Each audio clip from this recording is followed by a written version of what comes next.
coordinator. All of the Palm Trans of connection of the world in the state of Florida send this information to the state in the same way. So we can understand how much our urban providers are expending in terms of the transportation system for those who need special assistance, but also to substantiate budget increases. So we use this information in many different ways, but the reason that we have to do it at this meeting and hold this meeting is because the legislature is going to take it and run with it in legislative session and either increase, decrease the funding for the system overall. This is also important because it enables us to track performance year over year. It enables all the community boards to give a review and to track the information over time.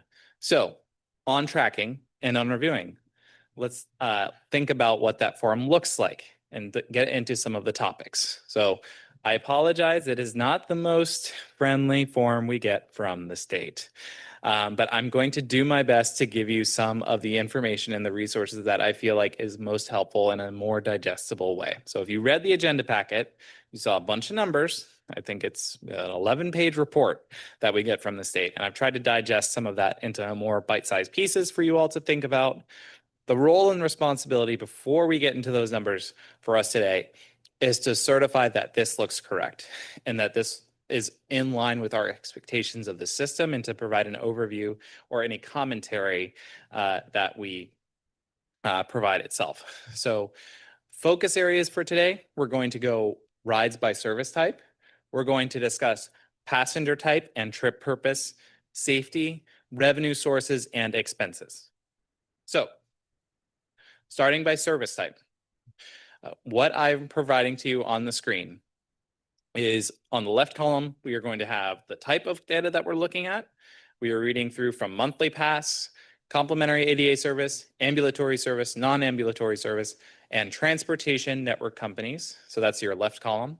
And then from there, you have the 2023, 2024, 25 data, and then the 23 to 25% change, just to give you an idea of where we've gone over the past few fiscal years. The notable takeaways for rides by service type is that complimentary ADA service is declining from 23 to 25, it reduced by about 5%. The ambulatory trips are increasing minorly by about 4%. Non-ambulatory trips have increased by 36%. So that is an important thing to think about. When you start seeing transportation metrics changing in the realm of 20% or more, we usually want to start flagging those things as things to track because we are not concerned, but we want to ensure that we're not overdoing on one type of service, or maybe it's overrepresented in the data for some reason. In the grand scheme of things, if you look at non-ambulatory trips, it increased from 12,658 to 17,242. So that 36% sounds like a lot, but it's really only a couple of thousand trips more in the grand scheme of 953,000 and 733 trips in 2025. So very minor increase with respect to the overall picture for non-ambulatory trips. Something that is new, and I wanted to draw attention to for the LCB, is the transportation network company trips.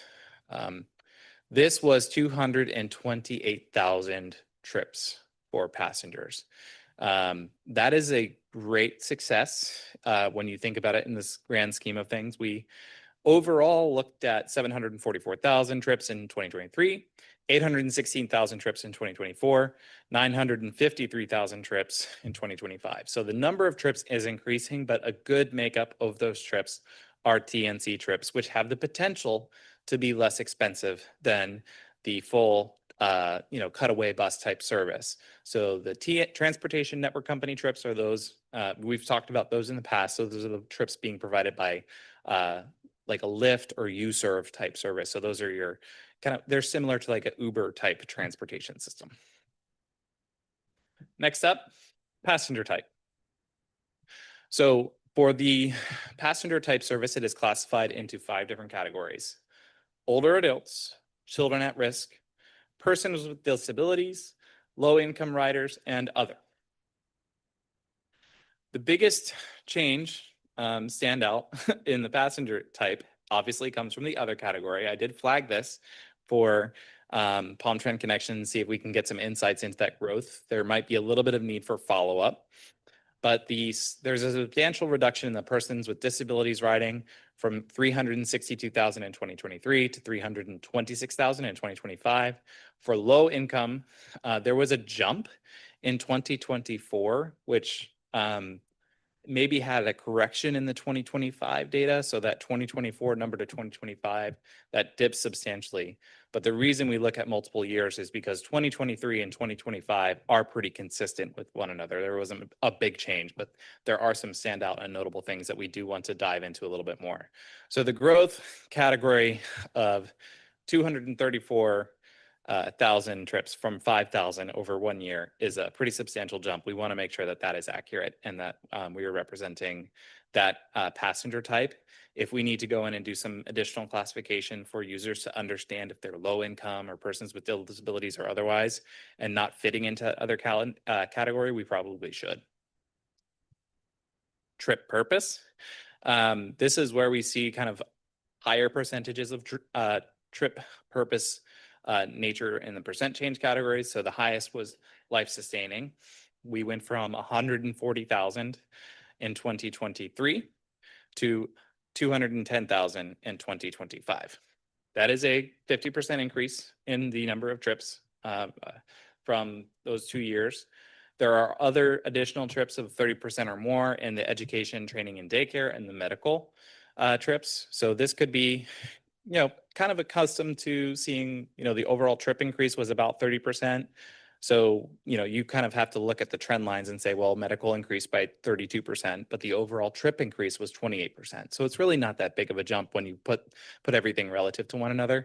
The biggest thing to look at is the life-sustaining and other trips, how those are categorized in that way. So we just want to make sure that we're taking close looks at those to ensure that the numbers seem in line with what we would expect to grow and why that growth is maybe more so than others. One notable and very commendable improvement has been on safety. So for those of you who aren't familiar, we have this metric. We usually try to go by either miles traveled or hours in operation or otherwise for transit metrics. Safety related to Palm Tran Connection and the overall transportation disadvantage program is measured in every 10,000 miles. So in 2023, a car wouldn't make it about 10,000 miles without a call. You get a call per every 10, basically. In 2025, that number is substantively improved. So we went from 1.16 calls per 10,000 miles to 0.63. We've cut it pretty much in half. So that is pretty commendable to half our rate of crashes in just 2 years. That's really quite notable, and I think that should be recognized, hopefully, by the state in the future. So one of the elements that we do have to ensure that we are accounting for is revenues and expenses. There has been growth from 2023 to 2025.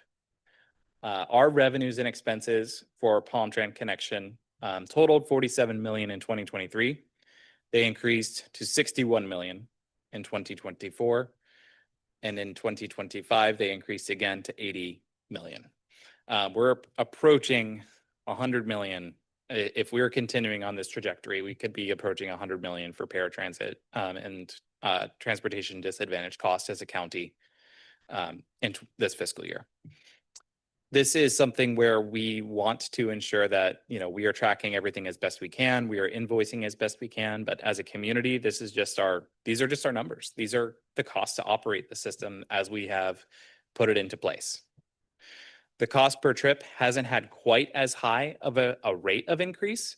However, it's offset by the number of trips we're providing. So we're providing a lot more trips, but the escalation of cost hasn't gone up as much on the cost per trip basis. It's just from 23 to 25, our overall cost went up, but the cost per trip has not grown as much as the overall cost to operate this service. So we are tracking this. We are trying to ensure that people know about these cost increases. We have a system in place. We have a screening system in place. We know that the trips are increasing.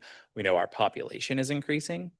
I'm guessing that the transportation disadvantaged population has also increased as that population increases. So it's something to be aware of and to make sure that we're trying to track as best as possible.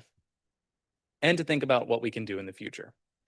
So with the adoption of our Transportation Disadvantaged Service Plan in January of 2026, we identified service modifications that were coming to both the Connection program and the launch of the Connection Plus program. So I'll go through both. Ron, I'm going to let you correct me for anything that I messed up on into the future because I'm not an expert in this.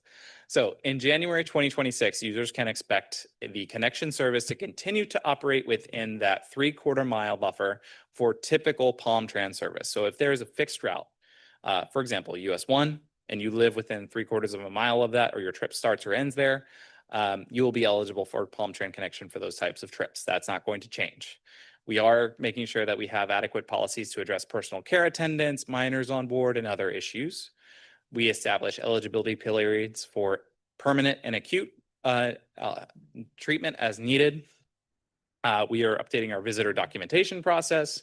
So if there are people who are coming, I believe that you had mentioned that there, Ms. Schultz from the school district mentioned you had a friend who came to use the service. Very good. Just minor updates to that documentation process. Last thing is the fare. So Palm Trans Connection currently runs at $3.50.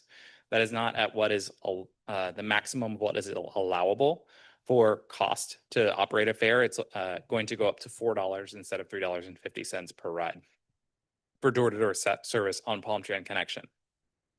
For Connection Plus, so if you live outside of that 3/4 mile buffer of your Palm Trans fixed route bus service area, this is where Connection Plus can come in.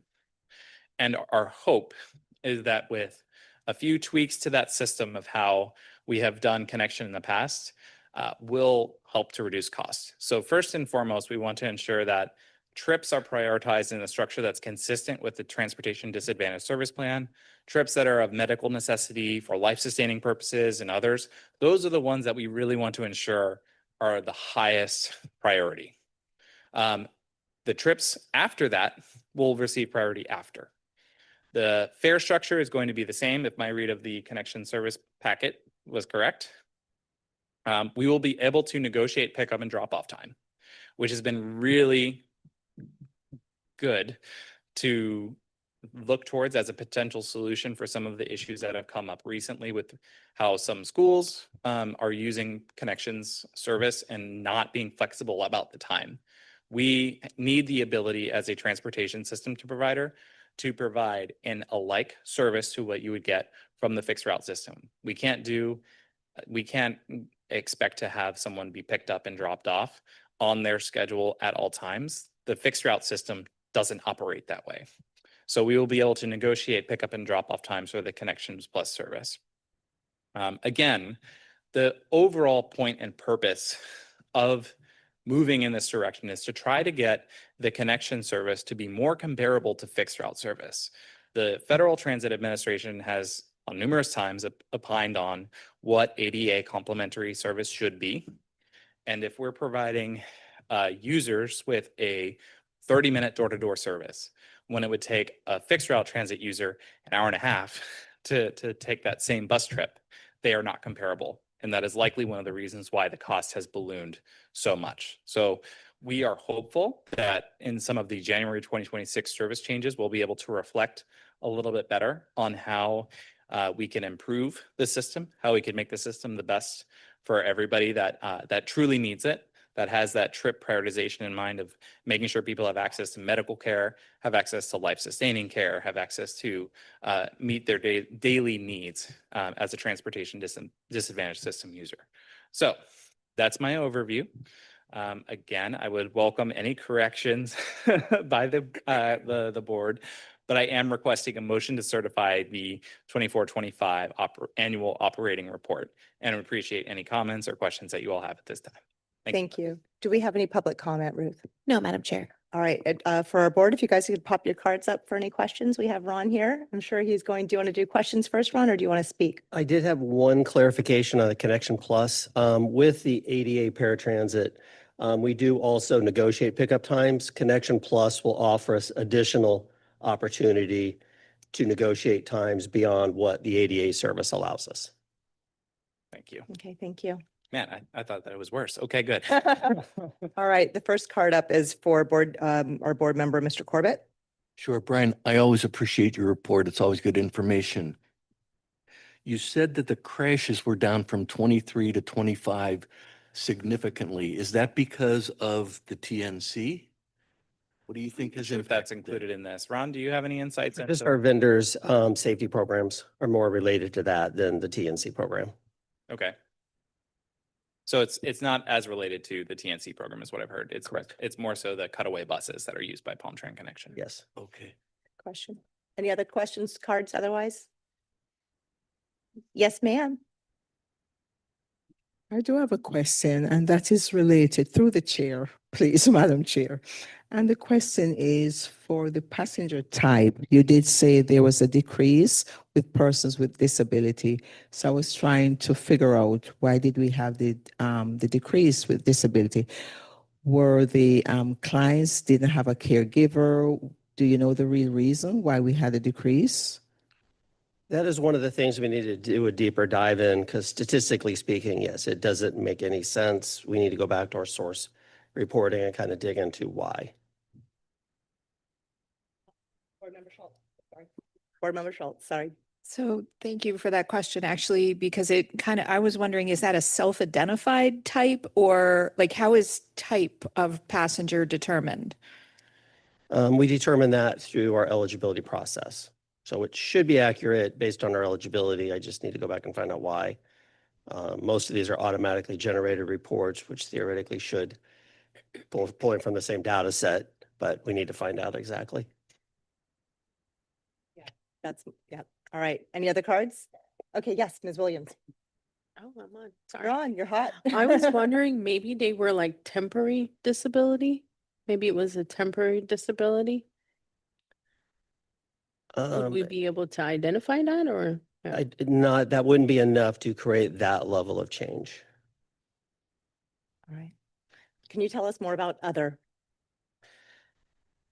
That is the one, yes. I'm not sure why. It seems like more was put into other than should have been, and I need to find out okay. why. That's an Or- anomaly yeah, or, correct, okay. possibly. Okay, can we get some clarification on that? By the next meeting, we'll have the answer. Absolutely. I understand that this needs to be passed today in order for us to go forward, but we definitely need Yes. some clarification. I have a couple of questions. Any other cards before I go? No? All right. So definitely would like to know more about when you look at the TNC trips with this, obviously it was 0 and now we've moved up. It was a significant amount. You can see it right there. So when Brian gave his report, generally speaking, when we see this in other places, it does give us the opportunity to offset some of the spending. Is that typical for it to be, such a large, I mean, it's a large amount. I don't even know how to couch it, but is that typical? Does that start to taper off? What does that look like in time? Because what I'm doing is I'm pretending I'm one of our county commissioners. And they're looking at Palm Tran right now. And they aren't going to necessarily, this board has been on every bus. And we have spoken to riders again and again and again. So we have that, the subjective understanding of it. Our county commissioners are wonderful. They haven't had that opportunity yet. So they're not thinking about it the same way we are. They're looking at the budget. And I'm just saying, if I had that in front of me and I saw that there's a 20%, over 20% increase or 20% change for something that didn't exist before. And now, is this how it goes? Give us the story. There should have been numbers in 23 and 24. I can't explain why those were not there. Some of it was internally, the decision was made to do a different reporting mechanism for the TNCs to separate them from connection service, given the fact we did. So it's not from 0 to 228. Now, Palm Tran connection service has grown Mhm. tremendously, but not because of the TNCs. The TNCs have been where we have diverted that growth, so we don't have to expand connection resources, Mhm. which are more expensive. Understood. So Is there a way by to doing know that, Sorry. it was an overall savings, even though, yes, it looks like the growth is in TNCs. The growth was in the other programs. We then moved to TNCs to save buying a vehicle, adding another route, that sort of thing. There's no way to extrapolate that data looking at this spreadsheet, like what we have in front of us, unfortunately. In this format, no, but we can do a deeper dive. We have looked specifically at a customer has to have a history on connection service. They can't just call and say, I want to ride the TNC tomorrow. We've made those, we'll call it restrictions, but we want to make sure that we know where the customer is going, what their travel patterns are, that the trips they're taking do not better fit on connection service. Mhm.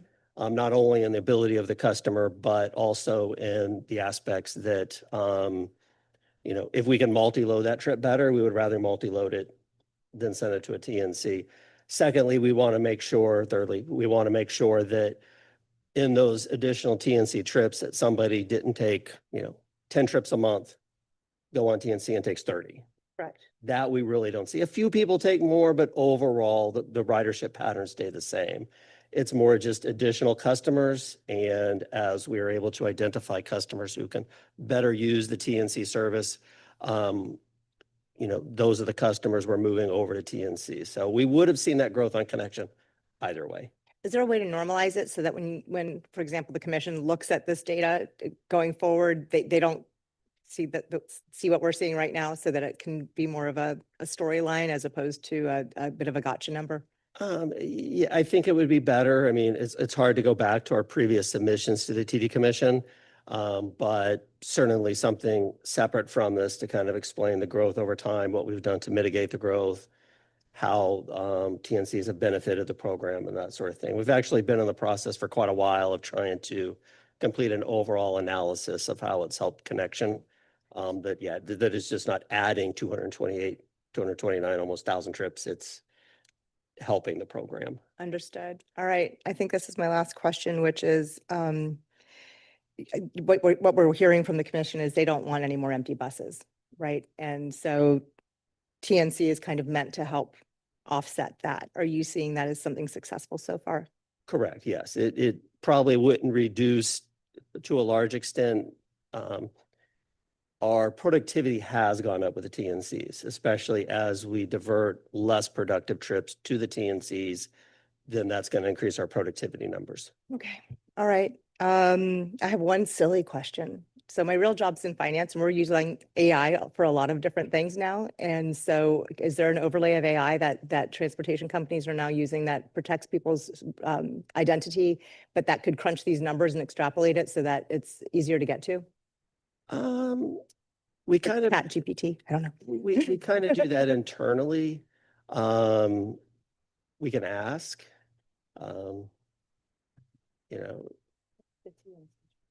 Yeah, I think, no offense, but this is an advisory board. I would love for us to consider encouraging you to look into it. When it comes to alternatives investing these days, it's not even alternative anymore. This is mainstream, and any smart company is utilizing AI to make their life easier, their work easier, the numbers easier to understand. So I would love to know if there's an easy overlay, or that the state might have something at this point in time that you could apply. that was one of the things we had hoped in moving into a new, more modern software Mhm. platform. But the decision was made to wait and make that part of our upcoming vendor contracts. But data is data, right? So you can put the old data into, I'm just saying, like, as of right now, we haven't really had a format to export that into. Mhm. But we can certainly look at it. Cool, that'd be great. Any other cards? And, also when the concern came up about expenses, a lot of that gets into that we've been on emergency contracts for the past 3 years, 2 years. And also wages have gone up tremendously and insurance costs have gone up tremendously. So those were a big driver of those costs also. That's really important to mention. And then also, just from having served on this board and the MPO board for quite a while, I remember coming out of COVID, we couldn't get drivers and things like Correct, that. yeah. So how are we now in that world? Drivers are good, but could always be better. Okay. All right. So anyone retiring and are looking for a second job, that's the. All right. Any other questions, comments, or otherwise? Thank you, Ron, for answering all those questions. Appreciate it. Brian? Yes, thank you. With that discussion, with the commentary, I'm still asking for a motion to certify 24 to 25 annual operating report. So please state your name. I'll make a motion. One day, I move to certified the fiscal year 25 annual operation report. Laura Schultz, I'll second. Thank you. All right, do we need a roll call, Ruth, or is it okay just to do verbal? Just verbal, it's fine. All in favor? Aye. Aye. Any opposed? Motion passes unanimously. Thank you, Brian. Thank you. All right, we're moving right along. Thing, if I Yes, could, Chair. My anything you want. apologies. No, no, no. One thing I was also going to add when we talked about the increase in ambulatory, non-ambulatory, proportionately, they're pretty close. It looks like about a 12% non-ambulatory rate, but we have seen an increase in mobility devices as well as ambulatory passengers that require additional mobility devices. So those have kind of increased in that area as the primary cause of that. I'll tell you what, this board loves comparative data for sure. That gives us a really better, again, we have a lot of subjective experience. There's a lot of care Mhm. for this here in this room. And we'll be able to be better advocates and understand it better the more that data matches what we've actually experienced as well. So please definitely come back next quarter and give us anything you possibly can. Okay. And we'd really appreciate it. And again, ChatGPT is always, I'm just teasing. We can do that. We're happy to listen. So anything else from Ron? Brian, anything else? Not on this, not on the agenda item for the All right, AOR. so Thank you. All right, so we'll move along to our The information items. Information items are none, but I do have to apologize. I missed something on the liaison report. I wanted to welcome one of our new members. Oh. Tatiana, do you want to take a brief moment to introduce yourself to the LCB, please? Hi, everyone. Like you said, my name is Tatiana Gilliard. I'm representing FDOT District 4, the new coordinator with the 5310 program. I'm just happy to be here, happy to learn. A lot of passion I can already tell in the room. So yeah, I'm glad to be here. And Lisa's here as well. She's my boss. So yeah. Welcome aboard. Thank you. It's a great board. All right, so we don't really have any other reports. Anything else before we close out and give you guys back a little bit of your day? I think- Yes, yeah, I see your hand waving. No? I was waving. Oh. I do have one more item if Oh, I can thank you. take an opportunity to just briefly present 4B, the timeline, and show you our next meeting is not going to happen until March. So typically we have a meeting much earlier in the year. The CTC evaluation kicks off much earlier because of some other conflicts with the MPO governing board meeting, the Safe Roads Summit being hosted in Broward County. We had to push that meeting to late March. So that'll be a fairly late meeting for the LCB, just to make you all aware. We are going to start a new MPO employee, although it's not really new. So for those of you who remember, we're expecting Margie Tamblin to start on the 15th. She'll be back at the MPO and assisting you with getting that evaluation underway. That is going to start in February. So please be aware that we're going to start pinging you about doing observational rides. We're going to start our tour. Every year we try to make it to at least the connection building to ensure that we get any members out who haven't seen the connections headquarters yet to get them to there, but we might also go out and do some surveys or otherwise with the community before our next LCB meeting. So the CTC evaluation kickoff with this group won't formally happen until March, but we will informally already be well underway. So be on the lookout for that and the timing of it. You'll be receiving a presentation on March 25th about the ongoing effort, what the CTC evaluation is, and a summary of what we've done to date or plans to do through the evaluation process. Our last meeting of the year is going to be held on June 24th. So that is, again, a late meeting. Typically, we have that meeting much later in the much earlier in the year in May. So just be aware of those things. We'll have all of those. I believe that we've already sent those agenda meeting holds to you, but if you don't have them, let us know. We'll get to you. So thank you. May I?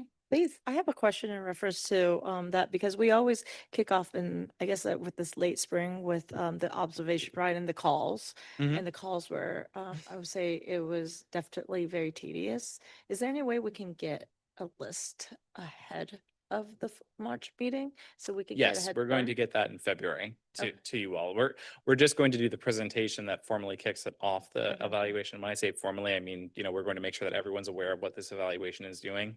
We'll already be underway with hopefully those observation rides, those calls, What- and we'll have one-on-one training opportunities with you if you'd like for What's that. the last day for the rides? I believe we put down on the calendar as the 10th is when we want to just like pencil down no more. 10th of 10th of June. June. Yeah, to do Officially, your, okay. to do your ride. So we still have the same amount of time for the evaluation period, but we understand that we also are getting into like March is spring break for kids. And if you have family, that makes it difficult. And then a little bit into the summertime as well for that, the tail end of that period. So we're trying to make sure that we have everything in February, basically for a 4-month evaluation period. So we'll have a lot of time, whereas before it's been 3 months. It's just that the calendar is later in the year. I wanted to flag that for the board. Thank you. Anybody else? Anything? Brian, do you have anything else? Nope, I'm just excited for turkey next week. All right. Wow. So we won't see each other again until after Thanksgiving, after the holidays, after the new year. And we'll have then already started our rides, you guys. So this is an exciting time. So rest up now so that you get ready to ride Q1 of next year. And a personal note, thank you all so much for everything you do. This board has really thrived the last couple of years. We've gotten a lot more connected. We've learned a lot more about what each other is doing. And I think a lot of it is visible in what we see happening around us in the community. So thank you all. And our next meeting again is March 25th. With that, we're adjourned. Thank you.